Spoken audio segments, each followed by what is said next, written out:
ನಮ್ಮ ಭೂಮಿಯಿಂದ ಚಂದ್ರ 3,84,000 ಕಿಲೋಮೀಟರ್ ದೂರದಲ್ಲಿದ್ರೂ ನಮ್ಮ ಭೂಮಿಯ ಜೀವರಾಶಿಗಳಿಗೆ ಚಂದ್ರ ಬಹುಮುಖ್ಯ ಪಾತ್ರ ವಹಿಸ್ತಾನೆ. ನಮ್ಗೆಲ್ಲ ಗೊತ್ತು ನಮ್ಮ ಭೂಮಿಯನ್ನ ಚಂದ್ರ ಸುತ್ತಾನೆ ಅಂತ. ಆದ್ರೆ ನಮ್ಮ ಭೂಮಿ ತನ್ನ ಅಕ್ಷದಲ್ಲಿ ಒಂದು ಸುತ್ತು ಅಂದ್ರೆ ಒಂದು ಕಂಪ್ಲೀಟ್ ರೊಟೇಷನ್ ಮಾಡೋದಕ್ಕೆ ಚಂದ್ರ ಕಾರಣ ಅಂತ ಗೊತ್ತಾ?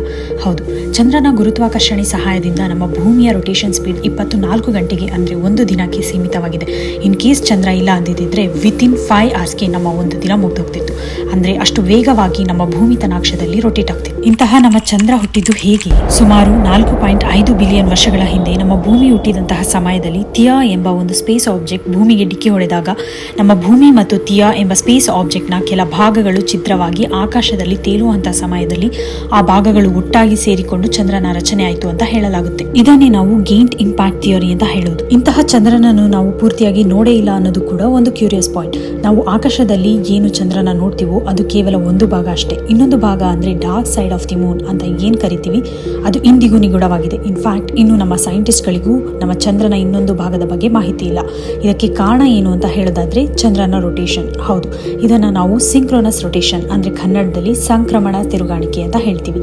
ಏನು ಈ ಸಿಂಕ್ರೋನಸ್ ರೊಟೇಷನ್ ಅಂದ್ರೆ ನಮ್ಮ ಚಂದ್ರ ನಮ್ಮ ಭೂಮಿಯನ್ನು ಸುತ್ತೋದಕ್ಕೆ 27.3 ದಿನಗಳನ್ನ ತಗೋತಾನೆ. ಅಟ್ ದ ಸೇಮ್ ಟೈಮ್ ಚಂದ್ರ ತನ್ನ ಅಕ್ಷದಲ್ಲಿ ಒಂದು ರೊಟೇಷನ್ ಅನ್ನು ಕಂಪ್ಲೀಟ್ ಮಾಡೋದಕ್ಕೆ 27.3 ದಿನಗಳನ್ನೇ ತಗೋತಾನೆ.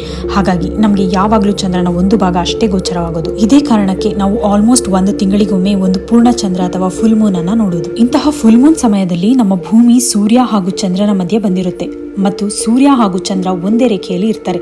ಆ ಸಮಯದಲ್ಲಿ ಸೂರ್ಯ ಮತ್ತು ಚಂದ್ರ ಇವರಿಬ್ಬರು ಭೂಮಿಯ ಸಮುದ್ರದ ನೀರನ್ನು ತಮ್ಮ ಗುರುತ್ವಾಕರ್ಷಣೆಯ ಮೂಲಕ ತಮ್ಮ ಹತ್ತಿರಕ್ಕೆ ಎಳೆಯೋದಕ್ಕೆ ಪ್ರಯತ್ನ ಪಡ್ತಾರೆ. ಇದನ್ನೇ ನಾವು ಸಮುದ್ರಕ್ಕೆ ಸಂಬಂಧಿಸಿದಂತೆ ಹೈ ಟೈಡ್ ಅಂದ್ರೆ ಕನ್ನಡದಲ್ಲಿ ತೀವ್ರ ಅರಿವುಗಳು ಅಂತ ಹೇಳ್ತೀವಿ. ಇದೇ ಕಾರಣಕ್ಕೆ ಫುಲ್ ಮೂನ್ ಸಮಯದಲ್ಲಿ ಸಮುದ್ರದಲ್ಲಿ ಅಲೆಗಳು ಜೋರಾಗಿರೋದು. ಇನ್ನೊಂದು ಇಂಟ್ರೆಸ್ಟಿಂಗ್ ವಿಷಯ ಏನು ಅಂತ ಹೇಳೋದಾದ್ರೆ ಕೆಲವು ಸೈಂಟಿಸ್ಟ್ಗಳ ಪ್ರಕಾರ ಚಂದ್ರ ಗಂಟೆ ಶಬ್ದ ಮಾಡ್ತಾನೆ ಅನ್ನೋದು.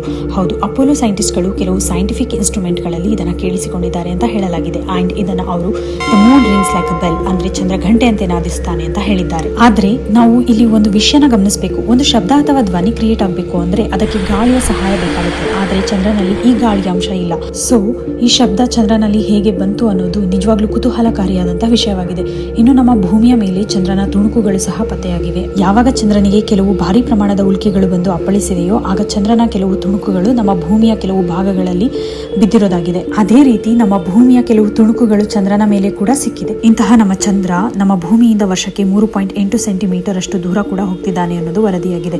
ಇದರಿಂದ ನಮ್ಮ ಮುಂದಿನ ದಿನಗಳಲ್ಲಿ ನಮ್ಮ ಪ್ರಕೃತಿಯಲ್ಲಿ ಭಾರಿ ಪ್ರಮಾಣದ ಅಸಮತೋಲನೆ ಉಂಟಾಗೋದಂತೂ ಖಚಿತ. ಅಷ್ಟೇ ಅಲ್ಲ, ಚಂದ್ರ ನಮ್ಮ ಭೂಮಿಯಿಂದ ಸ್ವಲ್ಪ ಸ್ವಲ್ಪ ದೂರ ಹೋದಷ್ಟು ಅವನ ಗಾತ್ರ ಚಿಕ್ಕದಾಗುತ್ತೆ.